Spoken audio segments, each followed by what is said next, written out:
بسم اللہ الرحمن الرحیم۔ ناظرین کرام، دعا کا مسنون طریقہ کیا ہے؟ بعض لوگ دعا کرتے ہیں لیکن دعا کے آداب سے واقف نہیں ہوتے۔ کئی دفعہ لوگوں کو دیکھا گیا بالکل لاپرواہی سے ادھر ادھر دیکھ رہے ہوتے ہیں، ہاتھ کے اوپر ہاتھ رکھا ہوتا ہے اور بڑی بے توجہی سے وہ دعا کر رہے ہوتے ہیں۔ یہ دعا کا طریقہ نہیں ہے۔ دعا کا طریقہ یہ ہے کہ انتہائی توجہ کے ساتھ، انہماک کے ساتھ ہم اللہ کی طرف متوجہ ہوں، جیسا کہ ہم نماز میں یکسوئی کے ساتھ نماز ادا کرتے ہیں۔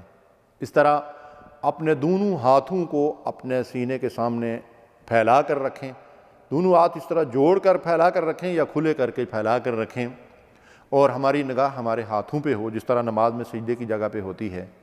سب سے پہلے اللہ تعالیٰ کی حمد و ثنا کریں، اس کی تعریف کریں۔ اگر کوئی کچھ نہیں آتا تو الحمدللہ رب العالمین کہہ لیں یا پوری سورہ فاتحہ پڑھ لیں۔ اس کے بعد ہم رسول اللہ صلی اللہ علیہ وسلم پر درود پڑھیں، اور افضل درود درود ابراہیمی ہے۔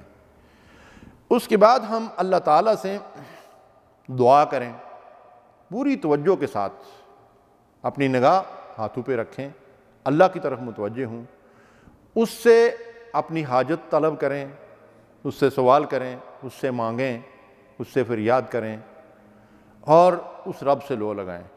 دعا میں التجا، گریہ و زاری کے ساتھ اللہ تعالیٰ سے دعا مانگیں، اور دعا اس یقین کے ساتھ کریں کہ اللہ تعالیٰ انشاءاللہ مجھے خالی ہاتھ نہیں لوٹائے گا۔ اگر باوضو ہو کر قبلہ رخ دعا کریں تو زیادہ افضل اور بہتر ہے۔ اس کے بعد آخر میں پھر اللہ تعالیٰ کی حمد و ثنا اور نبی صلی اللہ علیہ وسلم پر درود اور آمین کے ساتھ اپنی دعا ختم کریں۔ انشاءاللہ یہ دعا اللہ تعالیٰ کے ہاں قبول ہوگی۔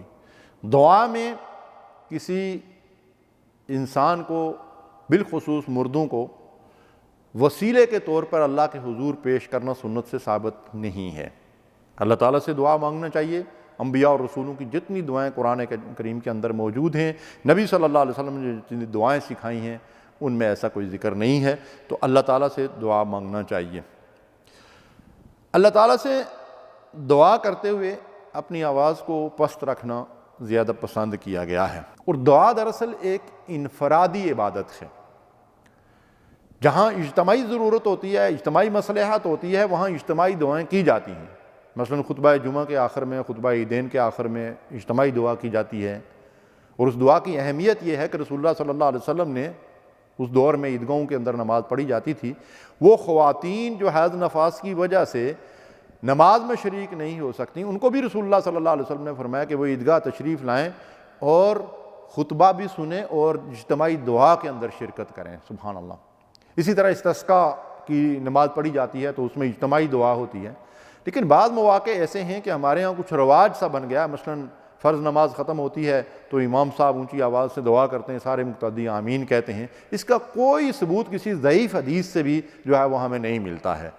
تو اس لیے چونکہ نماز اجتماعی معاملہ ہے، اجتماعی عمل ہے، باجماعت ادا کرنے کا حکم دیا گیا ہے، اگر اس کے فوراً بعد اجتماعی دعا کرنا مطلوب ہوتا تو رسول اللہ صلی اللہ علیہ وسلم اس کی تعلیم دیتے۔ اما آتاکم الرسول فخذوہ، جو چیز رسول نے دی ہے اسے لے لو، تو یہ چیز رسول نے تو ہمیں نہیں دی۔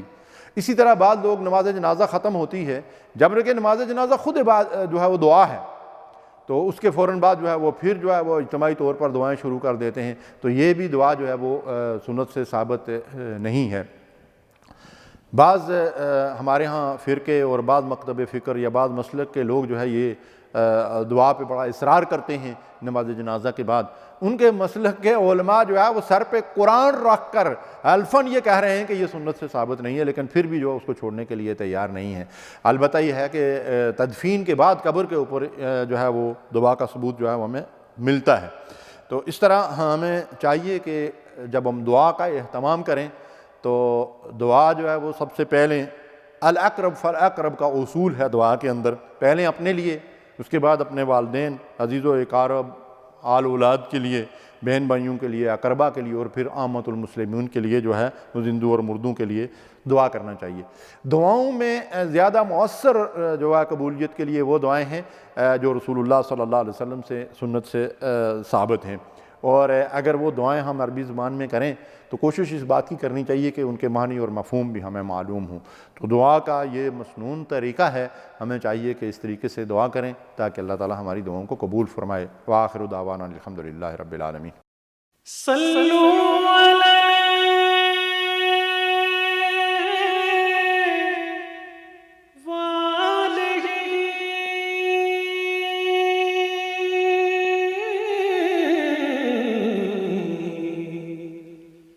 صلو